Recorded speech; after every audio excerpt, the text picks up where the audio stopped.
Hello বন্ধুরা, আমার নতুন ব্লগে তোমাদের সবাইকে স্বাগত। Good evening. দেখো আজকে একটা নতুন জিনিস দেখাবো। আমার বাড়ি তোমরা সবাই জানো, জয়নগর, তাই তো? এবার দেখো একটা জয়নগরের স্পেশাল জিনিস তোমাদের দেখাবো।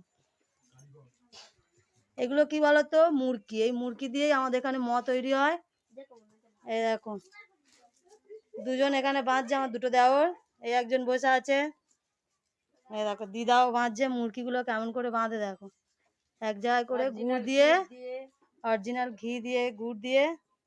ওইটা দেখবে তো? হ্যাঁ বলো। দেখেছো? এই দেখো এখানটায় বেঁধে বেঁধে অরিজিনাল ঘি রাখছে। হাত ধোয়া হয় এই দেখো এখানে এই গুড় এই গামলাতে, আর তারপরেই এই টিনে গুছানো হয়। এই গামলা থেকে নিয়েই টিনে গুছানো হয়। এই আমার একটা যা এই টিন গুছাচ্ছে। এই দেখো এটা কি বলতো? এটা কিচমিচ, এই মতেই লাগানো হয়। তারপর প্যাকেট তো হয় তোমাদের ওখানে সবাই, যে যার যেখানে বাড়ি দেখবে দোকানে প্যাকেটও পাওয়া যায়। এই দেখো এই প্যাকেটগুলো সাজিয়ে রাখা হয়েছে। তাহলে মোটামুটি দেখালাম তো কি কি জিনিস আমাদের এখানে হয়। যারা যারা সাবস্ক্রাইব করোনি আমার চ্যানেলটা, প্লিজ সাবস্ক্রাইব করে দাও, লাইক কমেন্ট শেয়ার করে দাও। টাটা। আজকের মতো ব্লগ এখানেই কমপ্লিট।